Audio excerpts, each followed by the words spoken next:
नमस्कार, घरगुती रेसिपी या चॅनलमध्ये तुम्हा सर्वांचं अगदी मनापासून स्वागत आहे. तर आज आपण बटाट्यापासून अतिशय भन्नाट आणि पौष्टिक अशी रेसिपी बनवणार आहोत.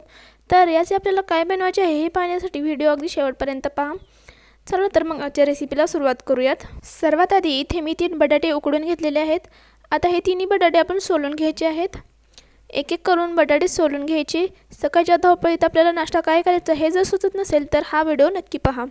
बटाटे सोलून घेतलेले आहेत. आता हे बटाटे आपण एका बाउलमध्ये काढून घेऊयात. बटाटे एका बाउलमध्ये काढून घेतल्यानंतर याला हाताने मॅश करायचं आहे. हाताने छान असं बारीक बारीक मॅश करायचं आहे, जेणेकरून बटाट्याचा छान असा भुगा होईल. त्यामुळे हातानेच ह्याला मॅश करून घ्यायचं आहे. आता बटाटे आपण एकदम बारीक असे मॅश करून घेतलेले आहेत. तुम्ही मॅशरनं सुद्धा हे बटाटे मॅश करू शकता. यानंतर इथे मी कोथिंबीर आणि 2 हिरव्या मिरच्या घेतलेल्या आहेत. आता ह्या हिरव्या मिरच्या शक्य तितक्या आपल्याला बारीक बारीक कापून घ्यायच्या आहेत, चिरून घ्यायच्या आहेत. पहा, इथे मी 2 हिरव्या मिरच्या वापरल्या आहेत. तुम्ही इथे तुमच्या आवडीनुसार मिरची घालू शकता. मी इथे मिरची आणि कोथिंबीर वापरलेले आहे. तुमच्या आवडीनुसार तुम्ही इथे कोणत्याही भाज्या वापरू शकता. जसे कांदा असेल, टोमॅटो असेल किंवा अनेक भाज्या तुम्ही इथे वापरू शकता. इथे मी मिरची आणि कोथिंबीर वापरलेले आहे. आता मिरची आपण छान अशी बारीक बारीक शक्य तितकी बारीक कापून घेऊयात, चिरून घेऊयात. पहा, मिरची इथे मी सर्व कापून घेतलेली आहे. आता शक्य तितकी कोथिंबीरसुद्धा बारीक बारीक अशी कापून घ्यायची आहे. शक्य तितकी आपल्याला कोथिंबीरसुद्धा बारीक बारीक कापून घ्यायची आहे, चिरून घ्यायची आहे. पहा, इथे मी शक्य तितकी कोथिंबीर बारीक कापून घेतलेली आहे.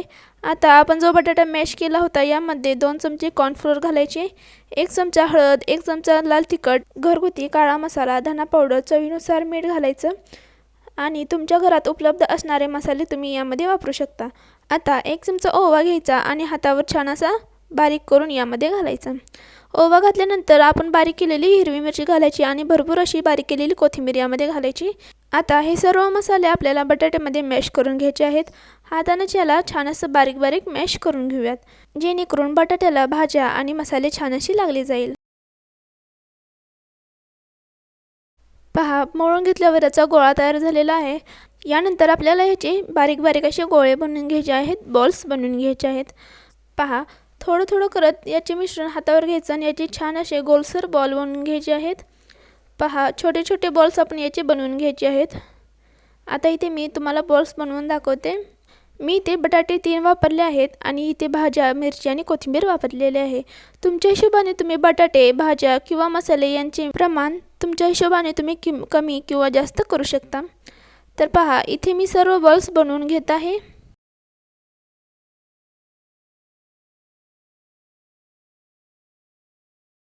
बॉल्स तयार झालेले आहेत. 3 बटाट्यांमध्ये आपले एवढे इथे बॉल्स तयार झालेले आहेत. इथे मी तेल आधीच गरम करण्यासाठी ठेवले होते. तेल छान असं गरम झाले की यामध्ये एक एक करत बॉल्स सोडून घेऊयात. या बॉलवरती मी कॉर्नफ्लोअर लावलेले आहे. तुम्हाला हवे तर तुम्ही कॉर्नफ्लोअर लावून घेऊ शकता. तुमच्याकडे जर कॉर्नफ्लोअर नसेल तर तुम्ही तांदळाचे पीठसुद्धा लावून घेऊ शकता. तर पहा, मंद आचेवर याला अलटीपलटी करून छान असं भाजून घ्यायचं आहे, तळून घ्यायचं आहे. तर पहा, सोनेरी कलर येईपर्यंत मी याला तळून घेतलेलं आहे. आता हे सर्व बॉल्स आपण एका प्लेटमध्ये काढून घेऊयात. पहा, इथे मी सर्व बॉल्स तळून घेतलेले आहेत. इथे आपले बटाट्याचे सर्व बॉल्स तयार झालेले आहेत. आता हे बॉल्स तुम्ही सॉस किंवा असेच कोरडे खाल्ले तरी छान लागतात, तरी चालेल. पहा, छान असे गरगरीत आपले बॉल्स तयार झालेले आहेत. हे बॉल्स तुम्हाला कसे वाटले किंवा ही रेसिपी तुम्हाला कशी वाटली हे मला कमेंटमध्ये नक्की कळवा. आवडले असेल तर एक लाईक नक्की करा. आता हा बॉल मी तुम्हाला तोडूनसुद्धा दाखवते. पहा, बॉल तोडल्यानंतर आतमधले मिश्रणसुद्धा छान असं तळलं गेलेलं आहे. लहान मुलांना हा पदार्थ एकदा नक्की खाऊ घाला. मला खात्री आहे की तुमच्या लहान मुलांना हा पदार्थ नक्कीच आवडेल. तुम्हीसुद्धा ही रेसिपी एकदा नक्की करून पहा. मला खात्री आहे तुम्हाला देखील ही रेसिपी खूप आवडेल. तर मंडळी, तुम्हाला एक विनंती आहे, तुम्ही जर आपल्या चॅनलवर नवीन आला असाल तर चॅनलला लाईक करा, शेअर करा, सबस्क्राईब करा. सोबतच बेल आयकॉन देखील प्रेस करा, जेणेकरून माझ्या येणाऱ्या नवनवीन व्हिडिओचे अपडेट सर्वप्रथम तुम्हाला भेटतील. चला तर मग भेटूया अशाच एका नवीन व्हिडिओमध्ये. तोपर्यंत बाय बाय.